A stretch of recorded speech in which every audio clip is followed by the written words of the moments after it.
And we're There's live. no fret, and we're live. Good morning. Good morning, everybody, as you come on rolling in. Welcome to the Wizards Council. We're waiting on Fred. He disappeared on us. I'm You here. know, bio Oh, breaks he's or back. something. He's only human. He's only here. You know what? I'm in a raucous ass mood today. Well, I know. I almost want to get right into just everything because you guys just came from Fucked Up Friday on Gen Xe with Lawrence Winnerman and Dana Dubois. yeah. And then Nick and I have And another holy one shit, what after a fucked up this. show. We have another one after this with our buddy Walter.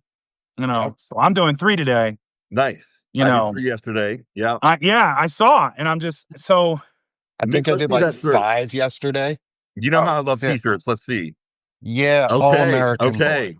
I love it. I wore this. So the funny thing is, I wore this to a 4th of July last year during the election. And so my grandfather-in-law, he and I joke a lot with each other. He was fairly MAGA. And I say was fairly MAGA because they don't fly their flag anymore. It's gone. They got rid of all their shit.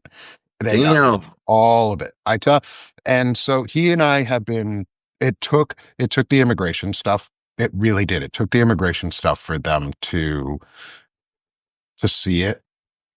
And it's one of those things, like we talked about, it needed to take something, like something had to happen for it to like really Break sink through. in that this was happening. Yeah. And it did. But during the election time, it was right after Kamala had jumped into the race. And before that, my son was wearing a really like patriotic shirt, and my grandfather-in-law was like, "Why is your son wearing that Republican shirt?" And we were joking back, and no, it's for us, it's a joke because we made a tacit agreement that we could banter on certain things because neither of us tried to convince the other one to move from their side. I never got it. I never got to have to like yell at him. He never yelled at me. We got into it once. We set a boundary with this man, and we're the first people who really ever did that as adults, I think, in this way. Like we said, nope, you need to stop on what you're doing about something. He was going to discipline my son for something, and we hadn't really known him at the time, and we set a boundary. And when we next came back together after it took a little while because we walked out of his house at the time. Next time we came to see him, they're like, "Hey, thank you. Thank you for doing that. Like, thank you for setting a boundary. We will never break it." And since then, we've always had boundaries where we navigate with each other. So we have a lot of respect for each other. So I wore this shirt to the 4th of July because I'm like, I'm going to get my son patriotic. I'm going to get my daughter patriotic. We always go like super patriotic for the 4th of July. And I walked in and he was wearing a super patriotic shirt. And I looked at him and I was like, "Hey, why are you wearing that Democrat shirt right now? I thought you were an American." And he was like, and I was like, "Yeah, play that tiny violin." And then we had a great day. Nice. And now they don't have any of their MAGA shit anymore. None of it. None of it. All of it's gone. I want to jump in on a little, a more positive note, right? Because we just came from a heavy show. Right. The most fucked up Friday ever. Right. It was pretty bad. And so, like, it's always good to talk about those things, but I saw Dean Blundell jumped on today, our resident, one of my favorite Canadian, Substackers. And he had a piece today. So Canada has done an airdrop in Gaza. They coordinated with Jordan and Egypt. Didn't worry about what Trump said. Didn't worry about what Netanyahu said. They just, they dropped some food to feed some hungry people. High energy biscuits, rice, a lot of things that are needed. Of course, people were injured, but that's when you have a rush and people are starving, it's going to happen. But it's nice to see that. I think it was over 21,000 pounds of food. Dean Blundell wrote about it. Definitely check out his piece. But that was like that. That was a bright spot I really needed to see. There's 2 beacons of democracy in the world right now, and it's Ukraine and Canada.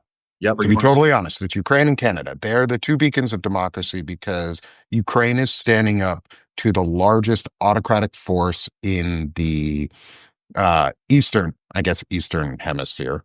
On a 21,000. on Yeah, a on Eurocentric. Yeah, 21,600 pounds of food, and I mean, for an airdrop, that's freaking impressive. That's Like amazing, is what it that is. is. They went around the U.S. Yep, they went around and Israel. They went around Israel and the U.S. and the UN. And they went around the UN. You're flying into Israeli airspace, and you're basically saying, like, we're flying food to people who need it. We dare you to shoot us down, right? Right. Like, yeah. And Israel's been known to do this that is the on thing, occasion. is Mark Carney, the prime minister, who ultimately had to sign off on this isn't nothing, right? Oh, yeah. Like this is he's already got heartburn. The Canadians already have heartburn, just like us, with these horrible tariffs that we started. It is a trade war. Let's not soft sell this. We are in a trade war with Canada, started by us after our dipshit in chief threatened to annex them.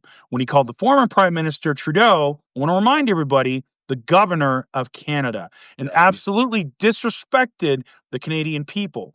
Because there's no way we as Americans, and the whole 51st state thing, absolutely. There is no way we as Americans would put up with that. And I bring up my Vermont mug, and I'm going to say this as a Vermonter who's always been told growing up, isn't that part of Canada? Fuck off, people. Like, right. Canada is an independent nation on its own.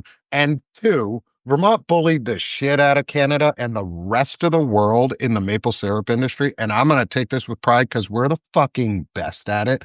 I grew up near maple syrup. I'm going off track. I just want to, I want to rag on Canada for a second because I have a bunch of Canadian family. And like, we make the best maple syrup. Canada, you guys can stuff it on that one. All the other states, you can stuff it. We bullied the world. This tiny little fucking state.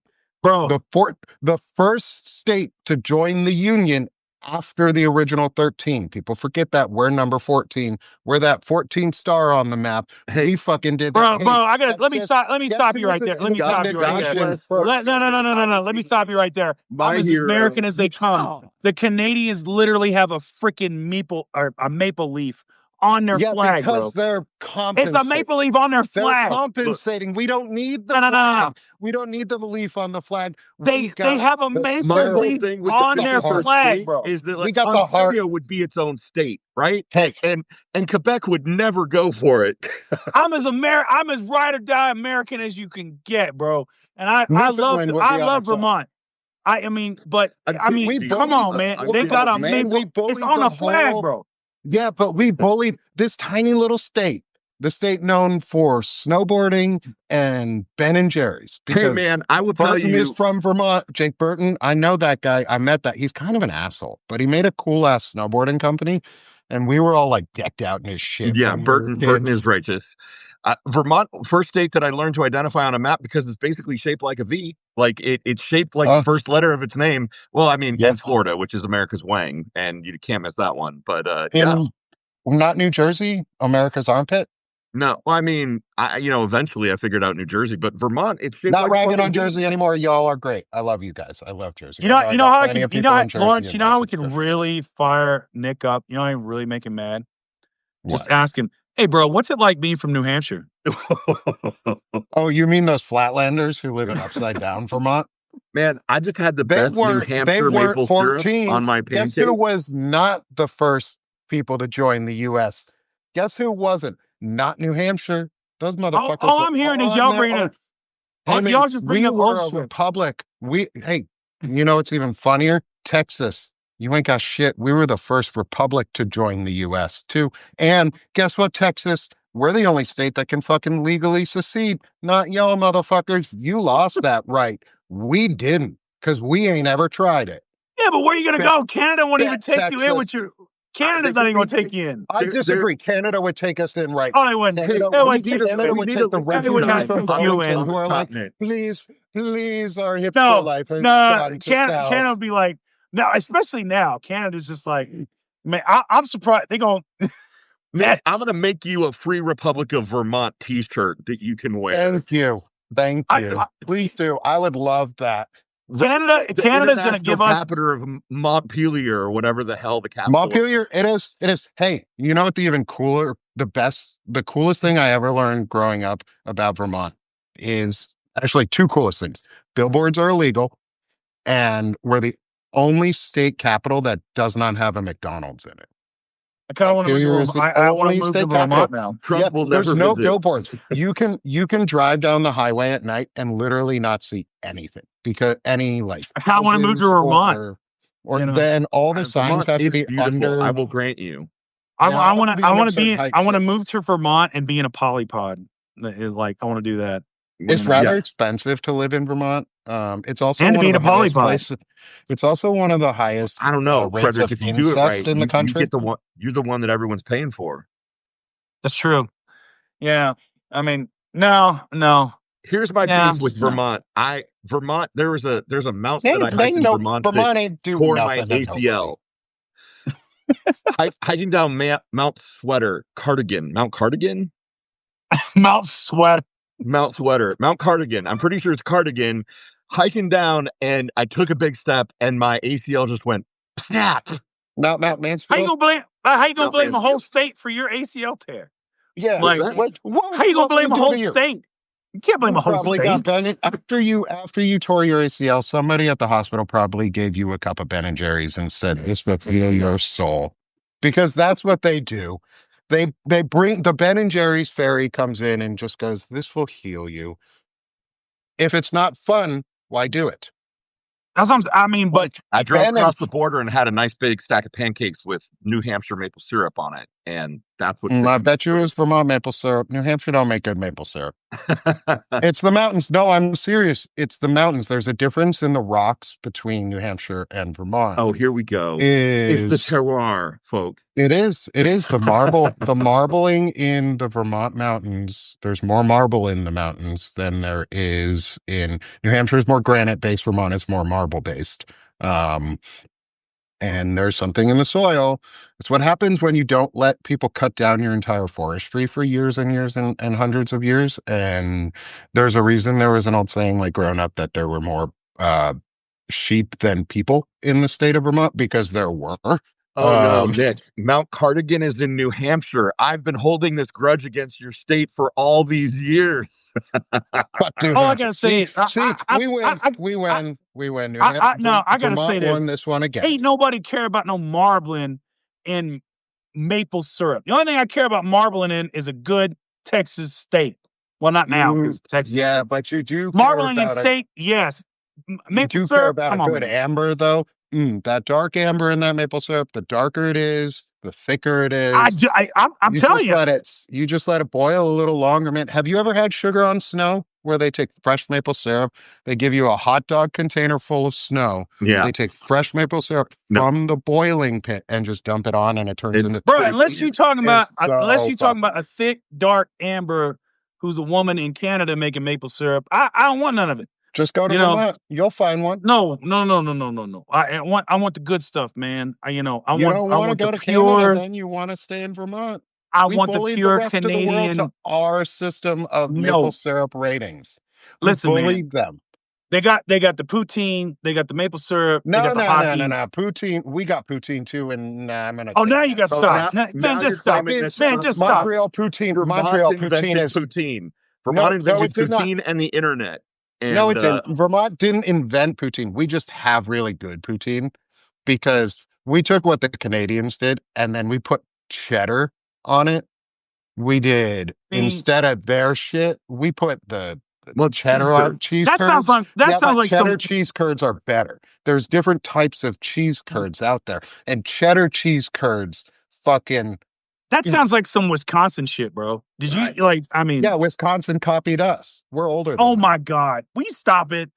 Man, stop. We're older than them. Even the part of Canada that invented poutine is older than Wisconsin. So, it proliferated to them. They can't be doing it better. Their cheddar ain't shit. They turn their cheddar the wrong color. Oh, you know what? God. There's some Washington State cheddar made out of WSU, Cougar Gold. I do say That is real Washington. fucking cheddar cheese. WSU got some good shit. I lived in the Washington area for 10 years. I'll give them, they got some good shit.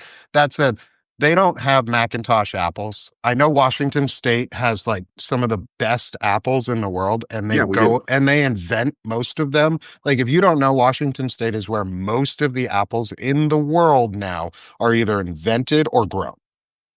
Period. Hands down. Beat. Yeah, it's true. But they don't have Macintosh. Come on, y'all. Like, I what mean, about because a it's good the mealiest of the apples. Well, I'm sure Trump will get sour on when you bite into it? Nah, I don't want Trump, because then you'll turn it into some soft ass pussy gold apple that's like sorry and gross. You need and pink probably lady tastes apples. like There's dick. no better apple than pink lady apples. Those are the best. Pink ladies are good. Everyone knows it. No, Macintosh It goes is the pink best. lady, and then there's a big gap for like the next 5 spots, and then like I don't know. You know why that's the best? Because it makes the best apple pies. Yeah, that's true. I'll go with that. You know, man, it's been a week, dude. Pre-prohibition, all the states had apple trees. Mike Sever says Nick just politicized apples. That's what we I did. Politicizing apples. Macintosh are the apples, are the Democrats' apples. That's America's apples. Wow. Right there. Hey, okay. I mean, early farm Johnny Appleseed is a Democrat. He was an environmentalist. Johnny Appleseed is ours. We take Johnny back. Johnny Appleseed is buried right here in Fort Worth. Well, I mean, our party was close. You know, his grave is just down the street from me. Indiana claims Johnny Appleseed. Look, America right there. That's what dig him up. What dig him up and move it. Ooh, Arkansas black art. Those are good. Dig him up. Arkansas black apples are good. I want to plant one of those trees, Melissa, in my yard, because I live in Arkansas, so I may as well grow an Arkansas tree.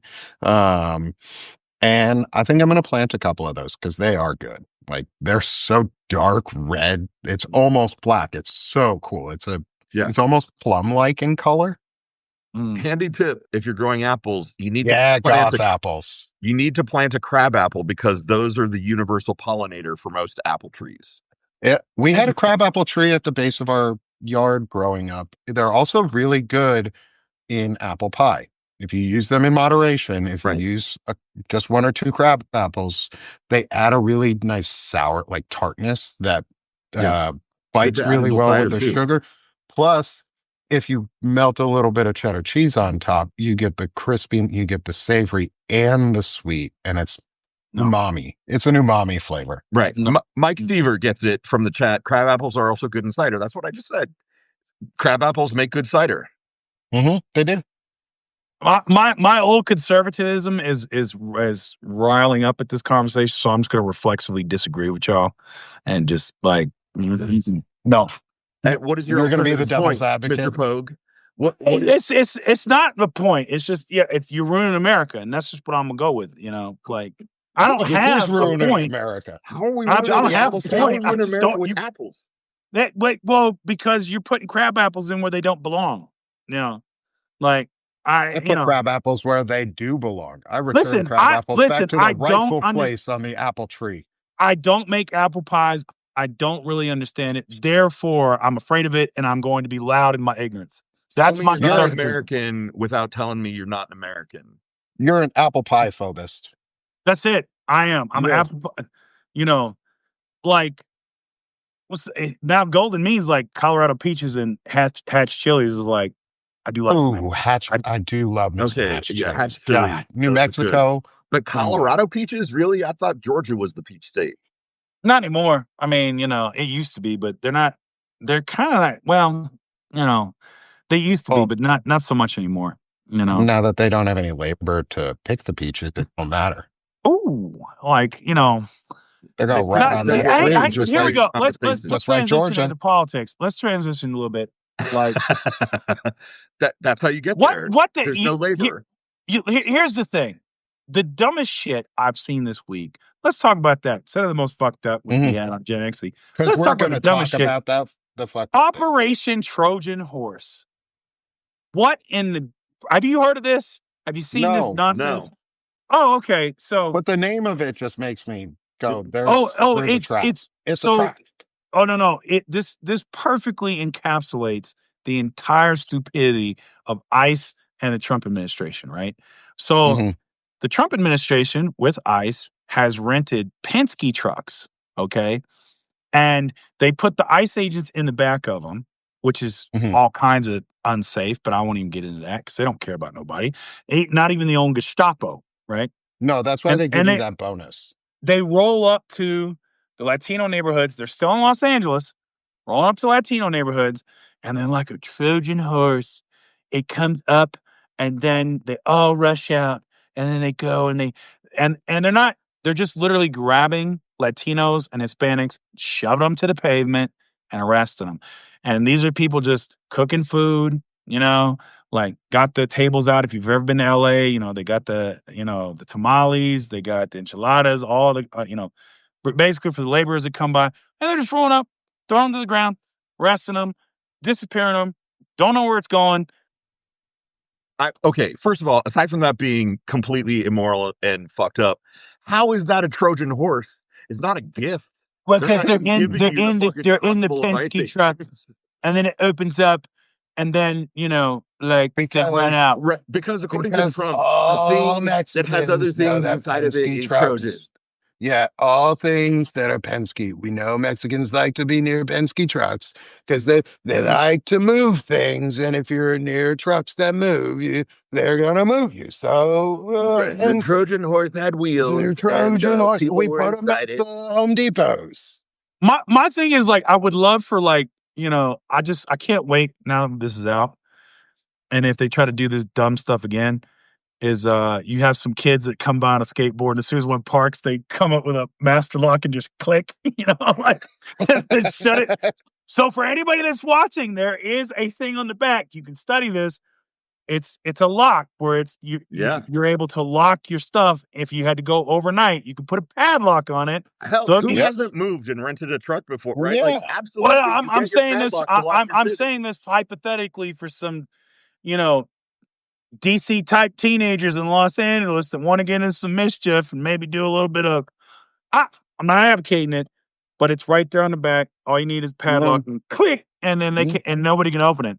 And padlocks are pretty cheap too. I've seen them at home. You can even buy them at Home Depot and Lowe's for pretty cheap. You can probably buy them in bulk for cheap. If those fools that are driving, if the fools that are driving around don't have a bolt cutter, it's gonna be oof. The boys and even if they do have a bolt cutter, if they don't have the right bolt cutter, yeah, and it gets hot in the back of one of those trucks. Oh, in LA, it ain't cool in the summer in LA, and I don't know about you, but toasted ice melts. That's your new country song, Nick. Toasted ice melts. Yeah. I thought my new country song was Soy Boys. Oh, well, hey, you need an album, right? You could have two. But see, I don't know if I have a country voice though. Imagine this, right? This is where we're at in our law enforcement. Is you got a bunch of dipshits wearing masks in the back of a Penske truck, rolling up to people that are just minding their own business, selling tamales, selling just street food, and they're just grabbing people and shoving them on the ground, no warrant, no probable cause, no nothing. And the first thought I had was, if they did this in Brentwood, if they did this in any of the white neighborhoods, anywhere in the U.S., people be furious. Mm-hmm. Penske truck rolling up and law enforcement rolling out and just grabbing people and throw them to the ground based on how they look. Why wouldn't you do that in the white areas? Some of those could be illegal Canadians with their smuggling maple syrup across, trying to, disrupt the Vermont market with their substandard maple syrup. Yeah. Mm-hmm. What about the illegal Canadians in Washington stealing the apples? Right? I mean, You come know, on. Why? What about the I think we're trying folks to in invite Dean on the Arkansas? show, not scare him away. Not scare them away. No, sorry, Dean. We want you here. We're joking with the Canadians. Look, because we actually want the Canadians to come back. Like, we've lost so much fucking money as a country because we've just decided to be shitty to our closest allies. Like, just the worst. Just the but worst to our closest Yeah, dude, allies. Vegas is failing. Like what are your apparently thoughts about Canadians were keeping Vegas humming. You tourists know, And yeah, applying for a visa need a bond now, like a $50,000 bond to get into? only from the brown countries. Only from the brown countries. only Oh, from the for brown fuck's countries. sake! Yeah. Yeah, and But only like, the ones that Trump you know, probably hates. So that'll happen with Canadians, which will, absolutely and it but, hurt even more. And as Wendy, like American, like Tennessee, like Kentucky and Tennessee mhm, liquors, they're failing. Like they're losing so much money because that was the one export up to Canada that they loved from America was American mhm, bourbon. You know, yeah. and it's we are. I mean, we are losing out all around. You know, And on top of it, like to your point though, is you don't see these raids in Arkansas. You don't nope. see these. I live in Arkansas. I live in a white area in Arkansas. I've never seen a Penske truck roll up Right. to a neighborhood.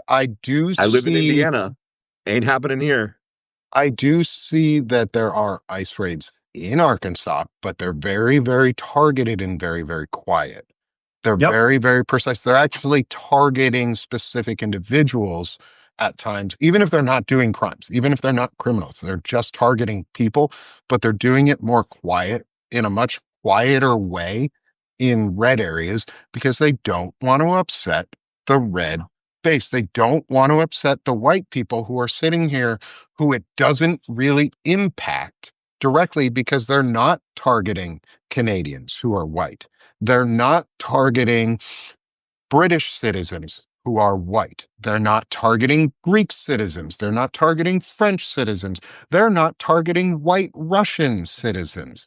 They're targeting brown people, exclusively brown people, specifically Hispanic looking brown people, not Middle Eastern at the moment. They're not snatching up a whole bunch of people from the Middle East. They're specifically targeting Latino, Latinx, Latina, Hispanic, Mexican, probably some Spanish in there on accident because historically y'all do still have some very similar traits to each other.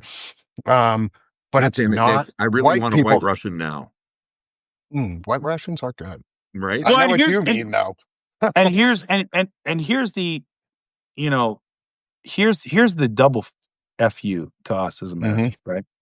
So there's racism, the virulent Yep. racism. Okay, in the big beautiful murder bill, we just gave ICE more money than most countries spend on their entire defense budget. Yeah. Okay, More than our own Marines. right? Yeah, more than Marine Corps gets. So, are we getting new computer systems for ICE? No. Are we getting upgraded detention facilities? No. No. Are we getting like vehicles that have been repurposed that the military is not using because we've had a drawdown from the global war on terror? No. Are we getting new protocols, new uniforms, better hiring practices? Nope, nope, nope, nope, nope. Training programs? Nope. We're getting Penske trucks. And bonuses. $50,000-$60,000 bonuses. We're getting bonuses for the Yahoos and the bounty hunters that are doing it, and Penske trucks. Where's this money going? Into So not somebody's only are you giving pocket. me virulent racism, not only are you violating the rule of law, not only are you violating due process, where's our money going? Yeah. It's going into $80,000 bonuses to ICE agents for snatch and grab, human trafficking, for It's spectacle racial display. profiling. It's a Yeah. spectacle. And we have to remember too is there's a really big difference between agencies such as DHS and agencies such as the DoD. The DoD has a very, very strict command structure and enforcement structure on when they can be used within the borders of our own country. DHS doesn't. DHS literally does not have a mandate that says you cannot be activated inside the country because that's their whole mandate. Right. They're going to go everywhere. Trump doesn't need Posse Comitatus Act to be invoked to invoke the use of ICE and DHS. They don't follow the same standards as DOD. They don't have a command structure that is baked into hundreds of years of tradition where it's apolitical. No, it's a political policing secret force with no accountability and Christie Dog Killer Gnome at its head. And this kind of goes into the issue that I know we've talked about before, which is we are dying from a lack of imagination on the left because we spent so much of our lives thinking there are guardrails in place, there's rules and traditions and guardrails and it just took one fucking asshole acting like a mob boss and ignoring all tradition and all guardrails, which it turns out were really just pieces of paper or gentlemen's handshake agreements. And it turns out you can actually destroy American democracy just by ignoring all the fucking rules. Well, but that's the thing. To your point, is there were guardrails in place. There were all this stuff, but when someone breaks those, you have to hold them accountable, and that didn't happen. And we never held accountable, and the courts don't have any enforcement mechanism, right? If the executive's role is enforcement of the court's decisions, and the executive is the one doing it, what do we do? What it is, like you bring up a really good point. The enforcement arm of the judicial branch is the U.S. Marshal Service. The U.S. Marshal Service is a segment of DHS, of the Department of Homeland Security, falling under Christie Dog Killer Gnome and not under the judicial branch. The judicial branch does not have an enforcement mechanism in any way. It has always been because of the U.S. Marshal Service being willing to do it. But that also means the judicial branch does not have any protection mechanism for themselves either. And we're seeing that because the U.S. Marshals are going to start arresting judges at some point. And who's going to fucking protect the judges when the U.S. Marshals, who are there to protect them, already happened in Minnesota, right? The judge that got arrested in Minnesota. Yeah, she got arrested. Well, she got arrested by the FBI. That was different, not the U.S. Marshals. The U.S. Marshals weren't involved in that one. Okay. We have to be pretty clear on where the U.S. Marshals have and haven't been yet, because their loyalty hasn't been tested. And that's the thing that we should never get to the point where it should be tested, but we should be prepared for it to be tested, which means it will. They need to be moved under the judicial branch. However, the only body that can move the U.S. Marshals Service funding and apparatus under the judicial branch is the legislative branch. And guess who's controlled by MAGA Republicans who aren't going to do that because they want the unitary executive, i.e. King Trump and his tiny tank syndrome, to control everything. Right. Yeah. And the thing is about, like, going back to the hundreds of billions of dollars for ICE, i.e. Homeland Security, whatever. Mm-hmm. For those of you who don't remember the Iraq War, the early stages, the Bremer administration, right, where they were literally flying pallets of money overseas into Baghdad when Iraq fell, and there's billions of dollars unaccounted for. Yep. I mean, you hear the stories about them where it's just like they had stacks of money in the toilets, right, where Americans were setting up, and they hired some 20-year-old to set up the Baghdad Wall Street, right, the stock exchange, the Iraqi stock exchange. So all these crazy things, all the money that went missing from contractors that they just said, well, it's just so much, we can't track it down.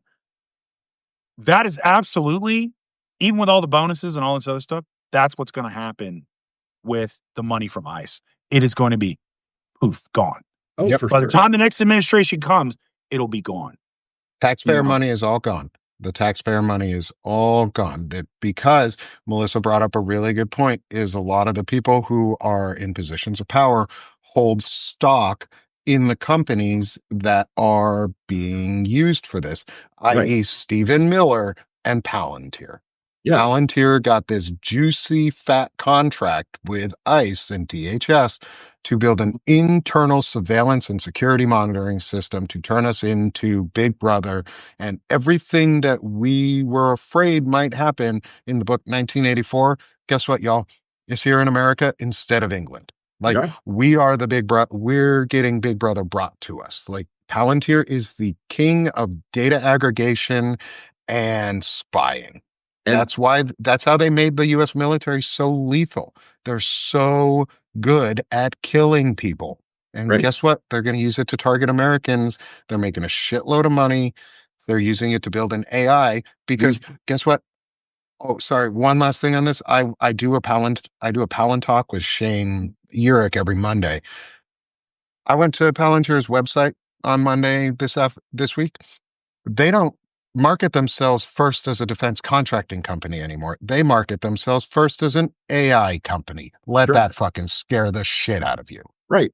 And the Panopticon is here, right? We've got cameras all over this country. There are fewer and fewer public spaces that aren't surveilled by security cameras. And, you know, Nick, you've said this before, the drone action that we're seeing in Ukraine, and all the innovations there, it's only a matter of time before ICE uses some of that money to buy shiny new drones. And then you've got, you know, the chair force out there basically, you know, corralling, shooting Americans through drones, because Palantir knows exactly where they are at every fucking moment, thanks to the giant AI data source they're building and the Panopticon that we've got. I mean, I should have a tinfoil hat. It sounds like something that people would have thought was crazy even 5 years ago, but it's here and it's happening It's literally here. Yeah, and it's happening at a very rapid pace that people are not prepared for, because this time around, let's take the parallels to the only other time in history that we are talking about right now, which is pre-World War II Germany, like the late 30s, before the war started and Hitler was consolidating real power and getting the people behind the scenes to do everything. Yep. That's what people forget, is Hitler consolidated power after he had already consolidated power. Like, he just publicly showed it after he had already won over the industries, the billions of dollars, or at the time millions, possibly billions of dollars at the time in capital that came back to him through the industrial complex of the military industrial complex. Palantir is our military industrial complex, and they are rolling in the money right now. And Peter Thiel is scary as fuck, because on even like last time, we have our own Goebbels. We have our people who are just as nihilistic as the German and the Nazi rise was. And it's happening at a faster rate because technology is progressing faster than it was at the time. We are further up the parabolic curve of technological growth. We're at the AI part where it's just starting to go basically straight exponential. Absolutely. Like, exponential growth is about to happen. Right. For good or bad, we have to embrace that it's about to happen. So no, we have to be informed. It's not going away. And these people are scary as shit because they don't care about us. They want money.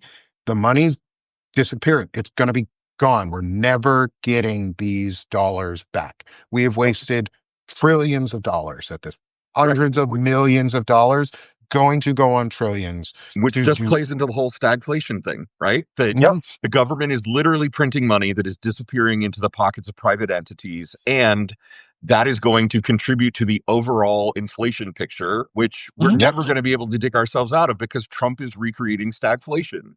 And he's giving all this money to people who aren't going to reinvest it into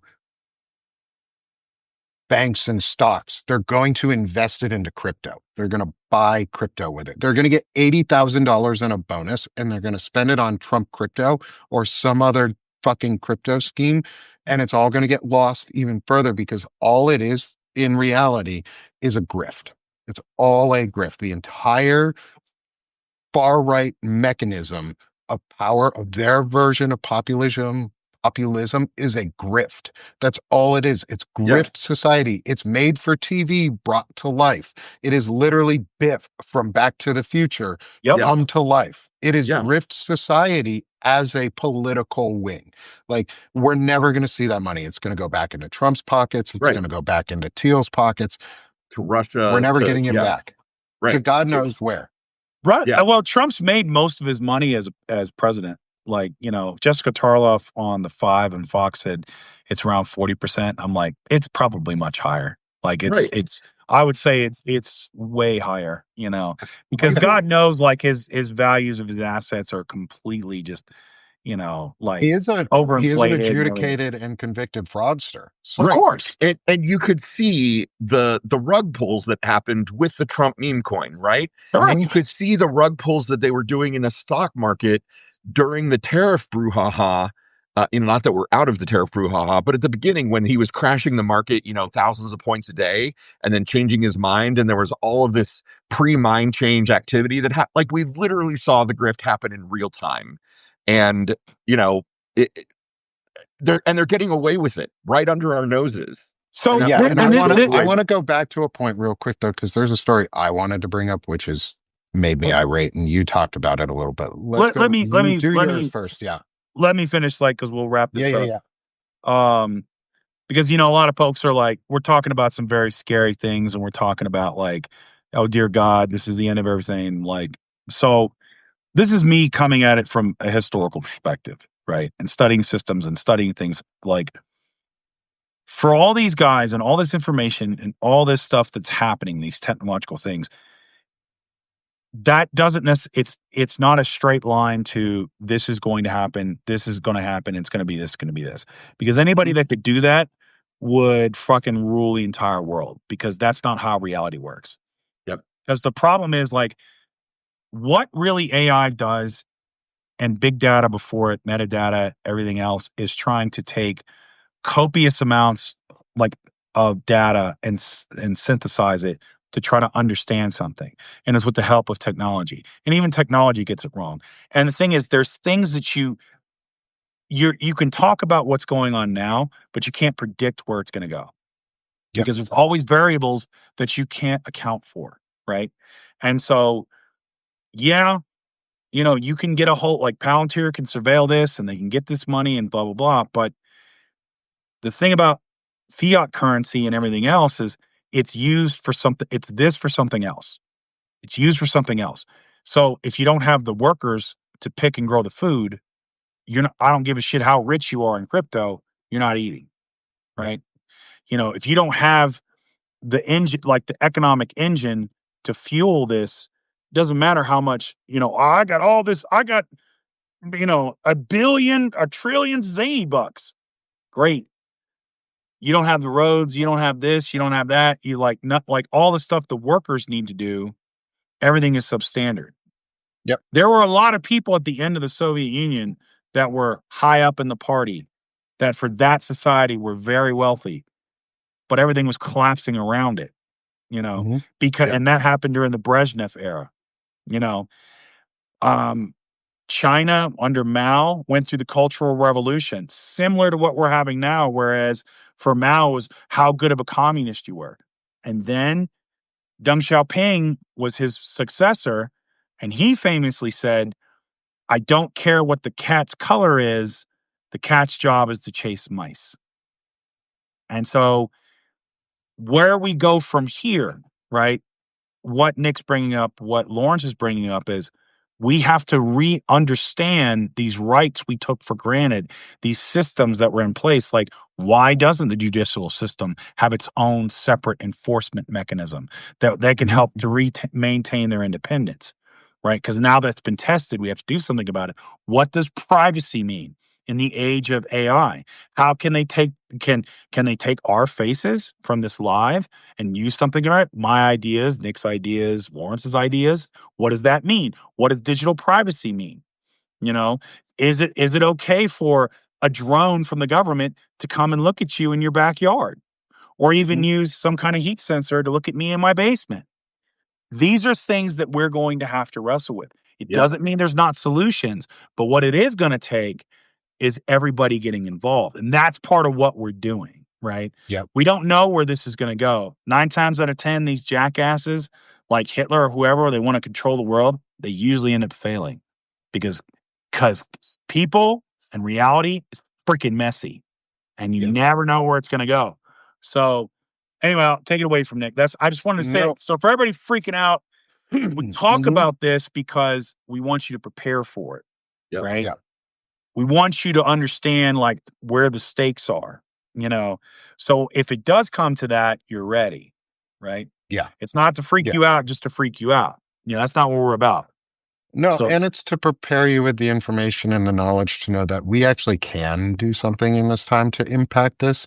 And it's what we're doing now is get out and talk and use platforms as much as possible. Like people talk about it's kind of silly, but it's also super important is AI is driven on information and how much information it can collect and learn off of. So put more information out there. Put as much humanity out there because if we want to influence the direction of our future, then let's influence it. Let's be the change mechanism because the thing that you cannot predict in any technological growth is the human aspect of it.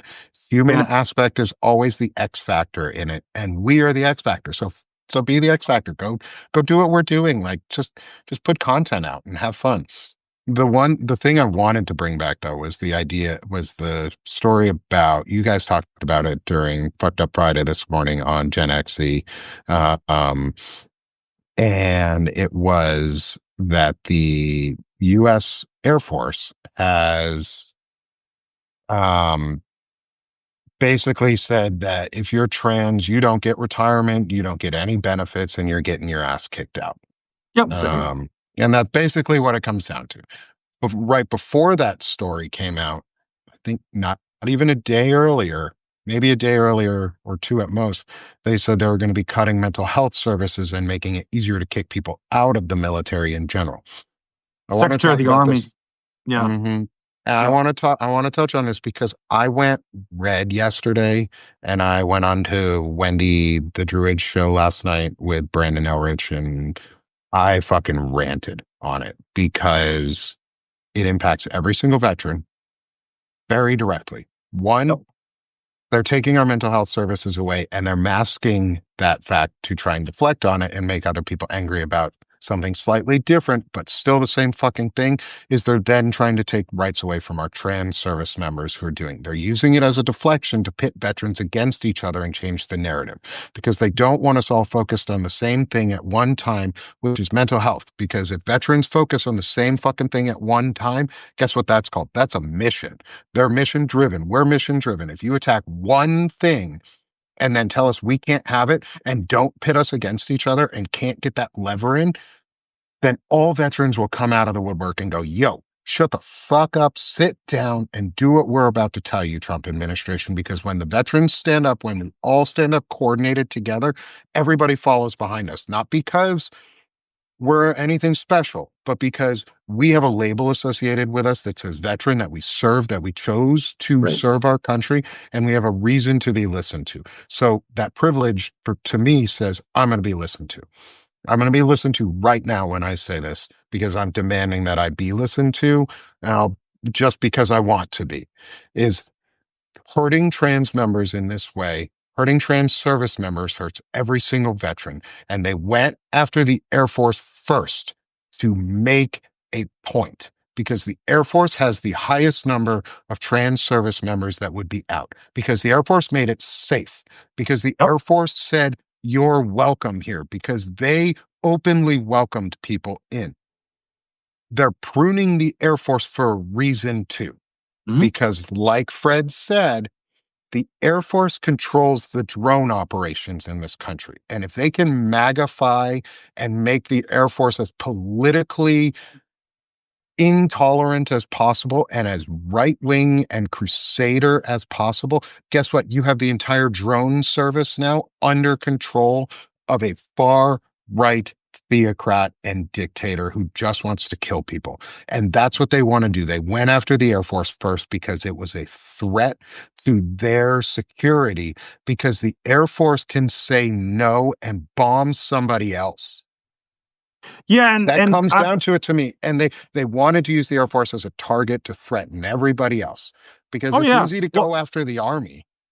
Well, What, and the Air Air Force is Force? one of the bigger services too, and Mhm. and part of the reason they've been more welcoming to trans folks in recent years is because not too long ago, I think it was maybe in the Obama administration, there was a scandal in the Air Force where at the Air Force Academy they were pressuring cadets to become like Christian, like you had to be a Christian, right? And that was going up through the ranks. Like people like Pete Hegseth didn't happen on accident. There's been this kind of right wing, kind of crazy white nationalist Christian vibe in the military. And it was really prevalent to a lot of people's surprise at the Air Force Academy, with Air Force officers, you know. And so that was exposed. And then a lot of the upper brass in the Air Force kind of said, okay, well, we're going to actually be more opening, more welcoming. There was a famous kind of, I can't remember who it was, but it was the commandant of the Air Force Academy. This was a few years ago when they were talking about, woke policies and da da da. And he said, no, we're welcoming of folks like that. We're welcoming of, all kind. We do not stand for racism. We don't stand for bigotry. And so that's another reason why they're hitting it is Mhm. because there has been a push, a major push within the Air Force for a culture change, for one that is way more welcoming. And Right. so this is absolutely that shift backwards, right? And part of that, Fred, it was back in 2012. There was that giant scandal, right? The sex scandal where like 30 Oh women yeah. or something, you Yep, there know, was that too. right? Yeah. And, I and think so that was like The Navy Air Force and doesn't have yeah. the services don't have a good track record on some No, things. But no, what they they don't. do is they tend to correct very, very violently in one direction.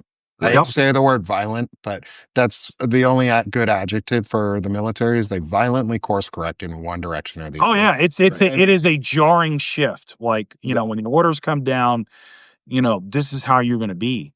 It's sudden and it Oh yeah, shifts. yeah. Like they will pull you in, and it's just like, it's like it's like per the reference from here on out, you will no longer make jokes about anyone's sexual orientation. You will no longer. I mean, it's literally like that, right? Yep. Day Because the before. military holds its own court of justice separate Yep. from everybody else so they can do that stuff.